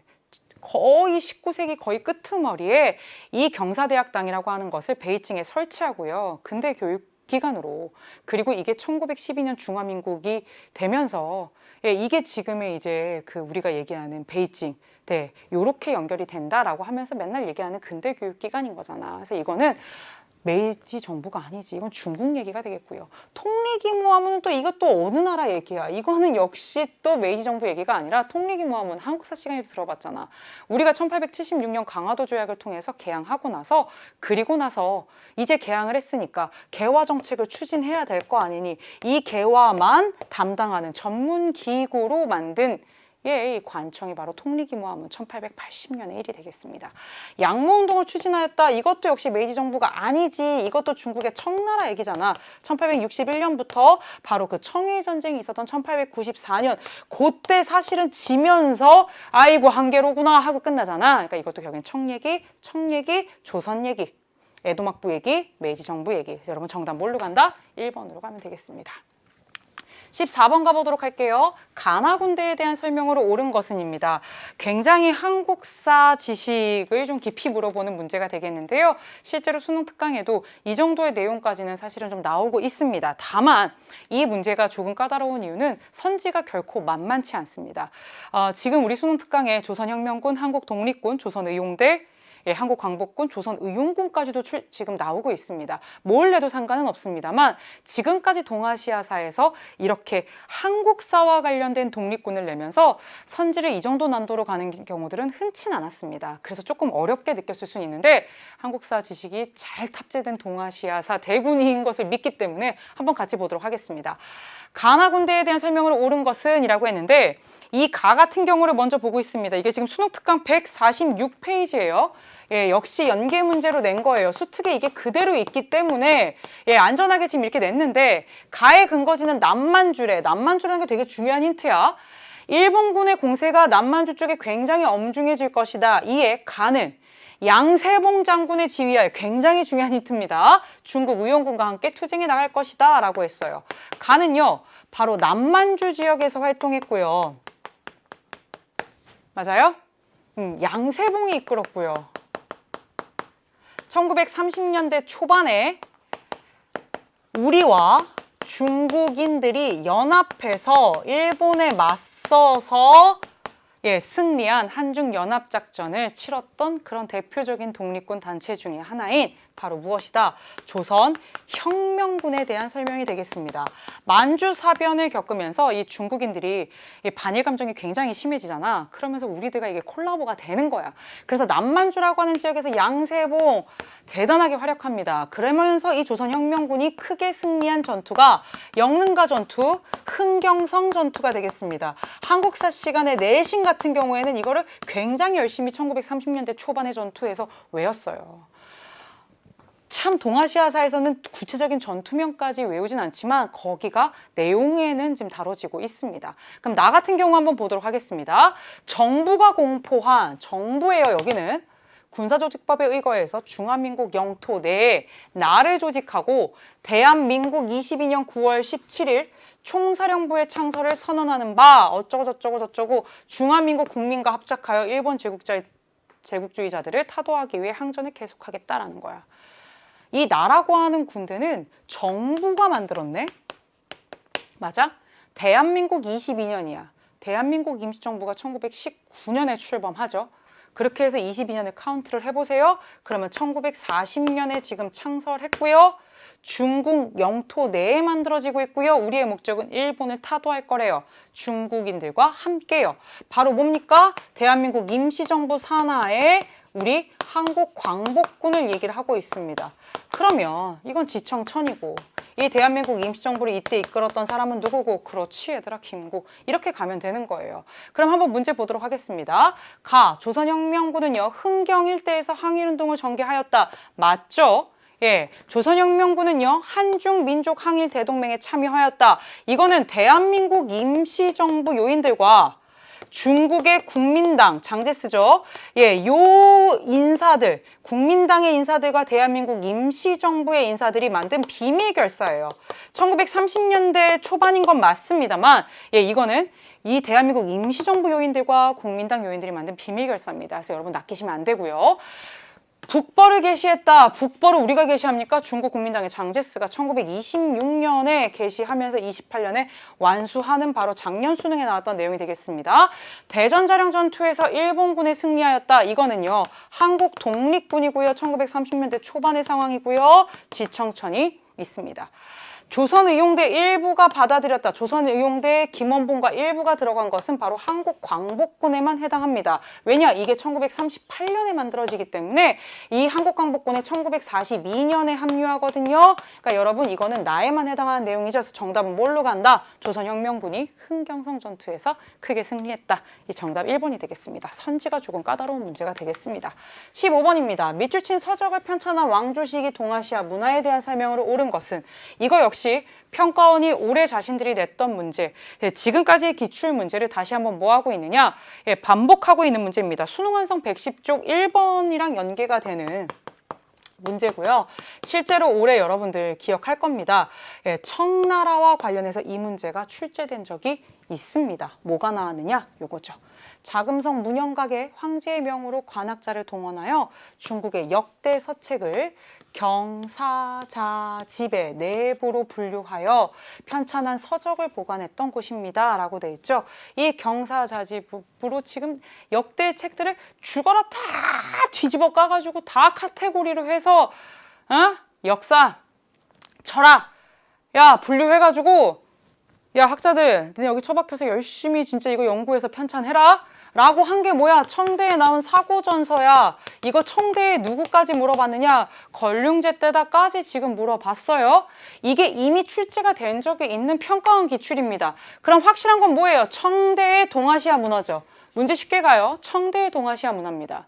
그럼 일본의 에도막부, 뭐 우리는 조선 후기 이런 식으로 연결이 될 것이야. 어렵지 않아. 한번 봐봐. 오경정이 와 이거 당나라 얘기야 얘들아 장난해? 아니지. 성리대전 성리자 붙는다고 무조건 남송의 주의 아니라 그랬어. 이건 명대에 편찬되는 겁니다. 제왕홍기 여러 왕들의 이야기를 왜 쓰고 있었어? 우리가 여러 이민족의 침입을 받으면서 정말 힘들었잖아. 그래서 민족의식을 고취하고 어쩌고 저쩌고 그거 언제야? 고려 때잖아. 그렇지 고려 후기 때잖아. 그리고 혼일강리 역대국도 지도 와 길다 이거 지도잖아. 그치 이거 언제야? 조선 태종 때라고 했어. 조선 전기지. 3대 임금 태종이니까 정답 1번으로 갑니다. 해체 신서가 뭔데? 스키파 겐파쿠 이런 거 기억 안 나더라도 이게 뭔데? 해부학 책이잖아. 서양 의학 책인데 그게 어떻게 들어왔어? 나가사키 대지마를 통해서 네덜란드인들이 여기서 뭐야 상관 설치하고 교역했잖아. 그러면서 학문이 들어왔잖아. 이걸 뭐라 그래? 난학이라고 하잖아. 맨날 에도막부 얘기할 때 난학의 발전 얘기하지. 18세기에 간행된 해체신서 서양 해부학책 그잖아. 얘들아 그럼 됐지. 난학, 에도막부 나왔어요? 그럼 여러분 청대 조선 후기 에도막부 늘상 반복하는 그 홍로몽이 안 나왔다고 해서 여러분들이 틀릴 이유가 없죠. 그래서 정답 1번으로 가면 되겠습니다. 16번입니다. 밑줄 친 이 전쟁에 대한 설명으로 옳은 것은 이에요. 16번. 이거 되게 우리 친구들이 많이 봤던 전쟁이잖아. 왜? 이 전쟁에 뭐가 나와? 지금 딱 여기에 편 나오지. 수특 126쪽에 보면 이 문제 지금 딱 비슷하게 보일 겁니다. 수특 126쪽 예, 몇 번이에요? 이게 지금 1번 문제를 연계하고 있는 문제고요. 미추친 이전쟁 보겠습니다. 광대한 영토를 가진 이 큰 나라가 몇 년이 지나도록 작은 나라를 물리치지 못하고 강남지방, 그러니까 이 양쯔강 유역 거의 함락되는 지경에 이르렀다. 나라 전체가 이토록 떠들썩하게 된 것은 무엇 때문인가? 작은 나라는 아편을 피우지도 못하게 하면서 쥐들은 아편을 금지해놓고 우리한테는 아편의 이 재앙을 전가했기 때문이다. 황제께서 아편을 금지하는 엄하고 냉혹한 법을 내리니 그들의 원망이 깊어져 이 전쟁이 일어났다. 이거 아편 전쟁이죠. 제1차 아편 전쟁이고요. 참 영국 의회에서도 얘기한 참 명분 없는 전쟁이라고 했지만 일으키긴 일으켰잖아. 언제? 1840년에서 42년까지 누구와 누가? 영국과 청이 싸웠어. 근데 그 큰 나라가 강남지방 거의 함락되면서 지금 못 이기고 있다는 거잖아. 그럼 됐지. 그럼 영국이 이 전쟁을 끝내면서 42년에 난징에서 체결한 이 조약이 우리가 잘 알고 있는 난징 조약, 죽어라 외웠잖아. 상하이 광조를 비롯한 5개의 한국 개항. 그 다음에 어떻게 됐어? 청나라의 관세 자주권이 뭐가 됐다? 상실되게 되었다. 공행이 폐지되었다. 다 외웠던 내용이잖아. 이 문제 같은 경우에는 여러분 자신 있게 풀어줘야 되고요. 영국과 일본의 동맹, 1차 동맹, 2차 동맹 다 1900년대에 있었던 상황입니다. 리순다련조차, 와, 이게 리순다련조차 언제예요? 그렇지 얘들아. 이게 청나라 일본의 전쟁인 청일전쟁 이후에, 예, 그리고 나서 이 랴오뚱 반도를 일본이 차지했다가 삼국 간섭으로 사실은 뭐예요? 뺏기잖아. 맞아요? 예, 그리고 나서 다시 돌려주잖아요. 저기 일본이 청나라한테 반환하고요. 그리고 사실은 러시아가 여기를, 예, 이 랴오뚱 반도의 영향력을 행사하고요. 그리고 러일 전쟁에서 어떻게 됩니까? 러시아가 지면서, 예, 그 다음부터는 사실 이 리순과 다련에 대한 그 영향력을 일본이 행사하게 된다. 이렇게 여러분들이 흐름으로 정리했던 기억이 날 겁니다. 예, 그 다음에 4번입니다. 타이완 얘기가 나와요. 타이완을 일본이 사실은, 예, 할양받는 것은 청일전쟁 이유가 될 것이고요. 그리고 나서 계속해서 식민지로 지배하죠. 그러다가 타이완을 다시 반환하는 것은 말 그대로 뭡니까? 예, 2차 세계대전, 예, 에서 일본이 패망한, 예, 그때가 되겠습니다. 5번입니다. 독일이 일본의 산둥 이권을 빼앗기는 배경이 되었다. 1차 세계대전에 지금 일본이 참전을 하잖아. 예, 그러면서 영국과 지금 이 동맹 관계인 상황이잖아. 그래서 이쪽 편에 쓰잖아. 그러면서 지금 뭐예요? 독일이 갖고 있었던 산둥반도의 이권을, 예, 1915년에 21개조 요구라고 하는 걸 통해서 뭐예요? 예, 중국의 이 위안스카이한테 지금 요구합니다. 그래서 또 오케이를 해요. 그러면서 21개조 요구를 통해서 산둥반도의 이권을 일본이 가져가죠. 그쵸? 그래서 여러분 정답 뭘로 간다? 난징 조약의 내용 2번. 예, 문제는 쉽게 풀 수 있어야 됩니다. 이거는. 예, 17번입니다. 17번 조금 까다롭게 여러분들이 이 조약을 볼 수 있는데요. 참 많이 나왔던 선지이기는 해요. 하지만 사료로는 조금 낯설 수 있어요. 예, 기억을 한번 더듬어 볼게요. 예, 가나 조약 보도록 하겠습니다. 청은 배상금으로 일본에 2억냥을 지불하고요. 예, 육로 통상 장정을 체결할 것을 약속하고요. 내용 나왔어요. 청일전쟁에서 집니다. 누가요? 청나라가요. 그래서 1895년에, 예, 전쟁이 끝나면서 시모노세키 조약이라고 하는 거를 체결해서 2억냥이나 되는 배상금을 물죠. 그리고 타이완 얘기 나오고 랴오뚱 반도 얘기 나오고 쭉 나오지. 그 얘기는 일부러 안 쓴 거야. 앞에 문제에도 사실은 선지에도 내용이 있고 여기에도 사실은 좀 걸릴 수 있는 게 있어서 뺀 거지. 그 다음에 여기를 봐봐. 4억 5천만 년 가지고는 사실 풀기가 참 어려운데 베이징의 외교 공간 일대를 전용 고지지로 삼고 군대를 상시 주둔시킨다는 거야. 얘들아 봐. 청나라의 수도인 베이징에 외국의 군대가 상시로 주둔을 해. 베이징의 외국 군대 주둔. 요게 어느 조약이야? 1901년에 체결되는, 이거는 우리 친구들이 반드시 알고 있는 조약이야. 신축조약이고, 이 신축조약은 우리가 왜 체결하게 된 거야? 예, 청나라의 의화단 운동이 있었는데 이 의화단 운동을 8개 나라의 연합군이 뭐 한 거예요? 진압하면서 체결된 조약이 바로 이게 되겠습니다. 그래서 여러분 뭐예요? 이거 참 많이 외웠고 8개 연합군, 베이징의 외국 군대 주둔 거의 기계적으로 암기했던 내용인데 지금 사료가 나왔을 뿐인 거야. 그럼 한번 보자. 각각의 조약을 물어봤어요. 8개국 연합국 출병의 결과로 체결된 건 가가 아니라 지금 이건 나에 대한 내용이니까 아닌 거고, 러시아가 주도하는 삼국 간섭을 초래했지. 그치 얘들아. 이 시모노세키 조약의 내용이 뭐였어? 타이완 내 나라, 랴오뚱 내 나라였어. 내 낫지 어떻게 졌는데. 했는데 근데 러시아, 프랑스, 독일이 뭐라 그런가요? 러프 독일, 오 일본 많이 컸네. 니네 그렇게 나오면 곤란하지. 랴오뚱 뱉어내자. 그래서 뱉어내고 반환하잖아. 맞아? 그래서 여러분 이거는 정답이 되겠고요. 3번 보겠습니다. 미국의 중재로 포츠머스에서 조약됐다. 이거 조인되었다. 이거는 러일 전쟁 이후에 1905년에 체결된 포츠머스 조약이 되겠습니다. 그러니까 이건 러일 전쟁 전혀 다른 상황이죠? 아니고요. 펑우열도를 할양한다는 조항이 포함되어 있다. 예, 이거는 가시모노세키 조약이 되겠습니다. 조선이 자주 독립국임을 명시하였다. 나 같은 경우에는 이 얘기가 지금 나올 그게 없지. 그죠? 청나라랑 지금 8개의 연합국의 상황인 거예요. 연합군의 상황인 거예요. 그런데 이 가 같은 경우에는 청일전쟁에서 청나라가 패한 거죠. 일본한테 졌단 말이야. 결국에는 동학농민운동 때문에 우리나라에 들어와 있다가 여기서 싸움이 시작이 된 거고, 그러면서 사실은 제일 먼저 한 얘기가 조선에 더 이상 간섭하지 않겠다. 배상금 2억량 내겠다. 타이완, 랴오뚱반도, 펑우열도 이런 얘기들 하는 거거든요. 그래서 이거는 지금 가나에 다 해당된다라고 볼 수 없겠죠. 그렇죠? 이 두 개에 다 붙이는 것이 아니라 조선에 대해서 간섭하지 않겠다라는 내용은 시모노세키 조약에 지금 해당한다라고 볼 수 있습니다. 그래서 여러분 정답은 뭘로 간다? 2번. 삼국 간섭 이렇게 가면 되겠습니다. 18번입니다. 밑줄 친 협상이 이루어진 시기를 연표해서 옳게 고른 것은 이라고 되어 있습니다. 이거 예전에 연계교재에 이 사진과 함께 한번 나온 적이 있습니다. 예, 이게 지금 올해 연계에는 아니지만 지금 한번 볼게요. 중국국민당과 중국공산당이 공동으로 성명을 발표했다. 중국 공산당의 마오쩌둥 있고요. 중국 국민당의 장제스 있고요. 최근에 장제스는 인물 문제로도 한번 출제된 적이 있습니다. 장제스와 마오쩌둥이 대화를 통해서 중국의 미래를 함께 논의할 거예요. 그래서 협상에 참여하고요. 충칭으로 가서요. 미국의 중재로 장제스를 만났어요. 그쵸? 그래서 한 달여에 걸친 협상 끝에 공동 성명을 발표했습니다. 충칭에서 발표했다 해서 충칭 협상이라고도 하고요. 내용은 뭐예요? 2차 세계대전은 이제 끝이 났어. 중일전쟁 끝이 났어. 그치? 1945년 8월에.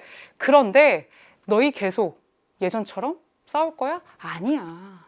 그러지 않을 거야 라고 하는 어렵사리 지금 공동으로 성명이 나온 것이 충칭 협상이에요. 근데 이후에 여러분들이 이미 역사를 알고 있죠. 중국 국민당의 장제스가 결국엔 그 이듬해인 46년에 그거에 대해서 협상 파기하고 국共내전 시작하죠. 맞습니까? 그럼 여러분 정답 뭐예요? 이 충칭 협상 언제 상황인지 보겠습니다. 만주 국수립, 만주 사변 이후에 가능한 거니까 32년이고요. 시안 사건 1936년이고요. 베트남 독립동맹 1941년입니다. 그죠? 좌우 합작이었고요. 포츠담 선언 1945년. 정말 거의 전쟁 막바지가 되겠죠. 대한민국 정부 수립 1948년 8월 15일의 일입니다. 샌프란시스코 강화조약 우리 6.25 전쟁 중이었던 언제입니까? 1951년의 일이죠. 그래서 언제입니까? 맞아요. 이 전쟁이 끝난 직후에 나온 상황입니다. 그래서 여러분 정답 뭘로 간다? 4번으로 가시면 되겠습니다. 19번입니다. 19번 가기 전에 우리 이거 한 번만 정리할까요? 45년에 요거 싹 정리 한번 했잖아. 그치? 그래서 요 8월 달에 히로시마 나가사키의 원자폭탄 투하되고요. 요 8월 달에 바로 충칭 평화협상이 진행이 되는 그런 상황까지도 쭉 말씀드렸고요. 그 이후에 지금 대한민국 정부 수립 이런 연도들이 쭉 지금 여러분들이 이미 연표 특강에서 수능 완성 때 다 한번 정리했던 상황이고요. 이미 킬러 문제 우리가 한번 수능 완성해서 할 때도 미국의 중재로 충칭해서 국민당, 중국 국민당, 중국 공산당이 평화협상을 했다. 같은 사진 그대로 한번 나와서 수능 완성 31강에서도 그대로 다뤘던 문제가 되겠습니다. 19번입니다. 19번을 조금 어렵게 생각한 친구들이 좀 꽤 많은데요. 도시 문제입니다. 이 도시 문제인데 여러 시기가 조금 중첩돼 있어요. 그래서 조금 까다로울 수 있었는데 여러분들 한번 같이 한번 보도록 하겠습니다. 가 도시예요. 사진 속 장소는 내가 사는 가에 있는 대지마야. 우선 대지마라는 중요한 힌트가 하나 나와요.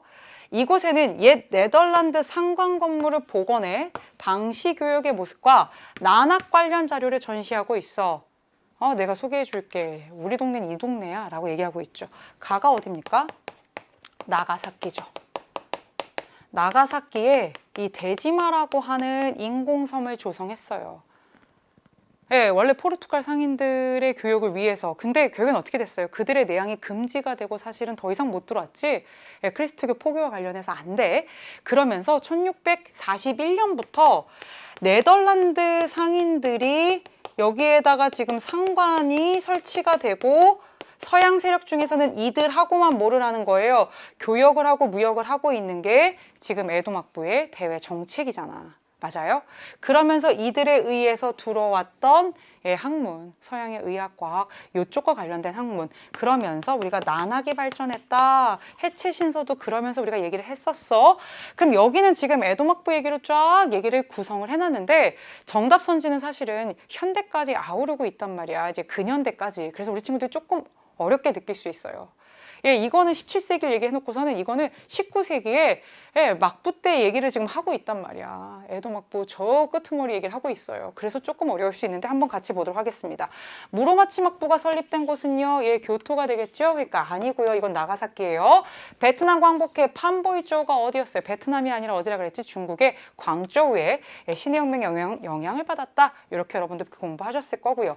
극동국제군사재판, 전쟁이 끝나고 나서 전쟁 범죄자를 처벌하는 거예요. 어디서 했느냐? 도쿄에서 합니다. 그래서 1946년부터 8년까지 진행된 재판이 되겠고요. 일본 최초의 일간지가 발행되었다. 개항장인 요코하마에서 요코하마 마이니치 신문이라고 하는 것이 발행됩니다. 미일수호 통상조약으로 개항되었다. 이거 보자. 1858년에 에도막부 때야. 근데 지금 19세기 거의 지금 이쪽으로 갔지. 이 에도막부가 미국과 밀화친조약에 이어서 4년 만에 1858년 미일수호 통상조약을 통해서 추가로 4개 항구를 더 개항하는데 그 4개 항구가 이거야. 이게 수능특강 121페이지에 이 사료가 그대로 나오고 있어. 시모다 하코다테는 이미 1854년에 2개 항구 개항한 거고 이거 외에도 아래 장소를 개항한다. 그래서 가나가와 나가사키, 니가타, 효고 이 가나가와 대신에 결국에는 요코하마가 개항이 되면서 우리가 요코하마는 무조건 외웠는데 이가 나가사키가 이 4개의 항구다라는 건 아는데 나가사키가 사실은 조금 낯설 수 있습니다. 허나 요코하마, 나가사키, 니가타, 효고라고 해서 이게 수능특강 자료 플러스에 그대로 나오고 있기 때문에 여러분들 이거는 우리 친구들이 좀 맞춰줘야 돼요. 어려워요. 이해해요. 이거 참 어려운 문제입니다. 허나 미일수호 통상조약으로 개항된 추가 4개의 그 항구 중에 이게 있다. 이렇게 여러분들이 정리가 좀 돼야 되겠습니다. 20번 문제가 되겠습니다. 이제 마지막 문제고요. 굉장히 어려운 문제고요. 출제자들이 굉장히 고심해서 1등급을 변별하기 위한 문제로 낸 거는 틀림없습니다. 다만 이 문제에서 출제자와 검토자들이 좀 고려했던 부분은 무엇이냐? 이거예요. 9월 모평 때 굉장히 어려웠던 역시 연표 문제가 있었습니다. 그때 나왔던 문제가 뭐냐면 이 문제거든요. 이 문제와 관련해서 제시문과 선지에 이미 한번 출제된 것을 그대로 다시 낸 거야. 그렇게 되면서 이거 어려운 거 알아. 하지만 니네 9월 모평에서 미일 안전보장조약 개정. 미일 안전보장조약이 아니라 개정이라고 하는 이 1960년의 개정을 9월 모평에서 풀었잖니. 그리고 그때 심지어 이 4번의 선지에 소련이 일본에 대한 배상 청구권을 포기한 것이 1956년 일본과 소련 사이에 체결된 것이다 라는 것을 니네가 적어도 9월 모평에서 틀렸든 맞았든 한 번은 했을 거 아니니? 라는 거를 통해서 지금 다시 한번 이거를 활용하고 있는 문제예요. 가부터 한번 보겠습니다. 어려운 문제 맞습니다. 올해 1월 일본과 미국 사이에 재차 조인된, 그러니까 다시금 조인된 안보 조약에 따라서 일본 영토에 장기간 이제 외국 군대가 주둔하고 군사 기지까지 둘 수 있게 되었다. 이것은 우리 소련이나 중국의 입장에서는 굉장히 영향을 미치는 거다. 그러니까 긴장하고 있는 거야. 미국과 일본이 재차 조약을 체결함으로써 더 끈끈해지는 것에 대한 부담이 있는 거예요. 이게 바로 뭡니까? 미일 안전보장 조약. 이거는 처음에는 전쟁 중이었던 51년인데 그때만 해도 그냥 미군이 일본에 주둔할 수 있다 정도인데 재차 조인된 이 안보 조약에 따라서 이제 군사 기지까지 둘 수 있다. 이거 되게 거슬린다 이거야. 그럼 이건 뭐야? 개정인 거지. 1960년 이미 9월 모평에 한 번 나왔던 그 내용인 것이고요. 나로 가보도록 하겠습니다. 대한민국의 국군을 파병하는 동의안이에요.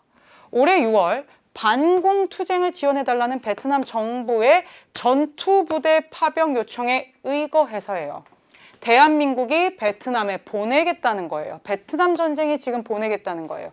베트남 전쟁에 우리나라가 1964년에 비전투부대를 시작으로 해서 파병을 시작해요. 그리고 1965년에 여기에 나오는 것처럼 전투가 가능한 전투 부대를 파병합니다. 그래서 처음에는 막 부대 이름도 비둘기 막 이랬다가 뭐 맹호, 청룡 막 이런 식으로 전투 부대를 계속해서 파병해 나가게 되는데, 이 한국이 베트남에 이렇게 군대를 파병한 것, 이것은 여러분들이 지금 베트남 전쟁, 1975년에 종료되는 이 베트남 전쟁 얘기를 통킹만 사건부터 쭉 공부해 나가면서 실제로 한국군이 이 기간 중에 미군과 함께 파병됐다라는 그 내용은 알고 있는 거예요. 그리고 전투부대 파병 같은 경우에 연도의 시작 연도를 모를 수는 있습니다. 하지만 이게 지금 60년대에서 70년대 초반까지 가고 있다는 것은 우리 친구들이 베트남 전쟁을 알고 있기 때문에 아는 부분인데 참 어렵긴 해요. 그렇다면 한번 보도록 하겠습니다. 1번 선지부터 한번 볼게요. 일본에서 도쿄올림픽이 개최되었다. 할 수 있어요. 당연히 할 수 있어요. 이거 교과서 맨 뒤에 연표에는 나와요. 하지만 도쿄올림픽 자체를 가지고 이게 서울올림픽이 아닌데 우리가 자세하게 배우지 않았습니다. 다만 우리 친구들이 이 일본의 경제 성장을 얘기하면서 50년대의 이 6.25 전쟁, 60년대의 베트남 전쟁 이런 것들에 영향을 받으면서 연평균 고도의 경제 성장을 했다. 이런 얘기들은 계속해서 배웠어요. 특히 50년대 6.25 전쟁 이후에 전쟁 특수로 굉장히 일본이 지금 경제상의 호재를 맞으면서 이렇게 올라가면서 아시아에서 이 60년대에 최초로 도쿄에서 올림픽을 개최합니다. 그게 1964년인데요. 실제로 교과서 뒤에 연표에는 다 있습니다만 이게 중요한 사실은 이슈가 돼서 서울에서 있었던 아시안게임 86년도라던가 1988년도의 서울 올림픽처럼 우리가 그렇게 우리나라 역사가 아니기 때문에 이것들에 대해서 자체를 자세하게 배우진 않아요. 그치, 맞아요. 굉장히 어렵게 낸 문제인 거 틀림없어요. 연표에만 있다니까. 그럼에도 불구하고 우선은 얘는 좀 제껴봅시다. 우선은 물음표 치고 넘어가요. 나머지 연도는 다 알 수 있거든요. 지우면 돼요. 베트남 사회주의 공화국이 수립되었다. 1976년이에요. 75년에 전쟁에서 승리하고요. 76년에 베트남 사회주의 공화국 수립해요? 아니죠. 우선 제껴요. 중국이 제1차 5개년 계획을 발표하였다. 선생님이 이거 수능 일주일 전에 연표 테스트에 이거 외우라고 했어요. 1953년부터 시작한다. 외워라 라고 해서 냈어요. 이것도 지워요. 그럼 타이완이 일본과 평화조약을 체결하였다. 대표적인 거죠. 1952년 1화 평화조약. 이거는 여러분들이 암기하고 있을 것이고요. 5번이 9월 모평을 안 봤으면 어려웠겠지만 9월 모평을 봤죠. 일소 공동선언에 의해서 두 나라의 청구권 문제가 합의되었다. 50년대 거 다 지우세요. 50년대 거 지우세요. 70년대 거 지우세요. 그러면 사실은 60년대에 남는 거는 이거 하나예요. 그래서 나머지를 지우면서 사실은 풀 수 있는 문제여서 되게 어렵고요. 연표, 교과서 맨 뒤에 연표의 정도에 있는 거여서 어렵습니다. 그러라고 낸 문제이긴 합니다만 좀 가혹하게 느껴졌을 거예요. 이럴 때는 사실은 아닌 것들을 지워가면서 풀게 될 수밖에 없어요. 그래서 여기까지 지금 우리 친구들과 함께 얘기했고요. 그래서 이런 9월 모평과 같은 기출 문제들을 좀 확실하게 봐야 되고 여기에 있는 이런 깨알 같은 문제들, 연표 테스트에 나오는 이런 문제들까지도 우리가 마지막까지는 사실은 좀 챙겨줘야 되는구나까지 나오는 조금 과도하기 어려운 문제였습니다. 동아시아사, 세계사, 한국사 다 만만치 않았어요. 다른 사탐도 마찬가지입니다. 등급 컷이 조금 더 좀 확실하게 나올 때까지 우리 친구들 속단하지 말고 지금까지 내가 해왔던 수시 전략과 정시 전략을 잘 생각해서 마지막까지 여러분들의 입시 그 레이스를 잘 완주해 주기를 진심으로 부탁드리고요. 여러분 정말 오늘 고생 많았습니다.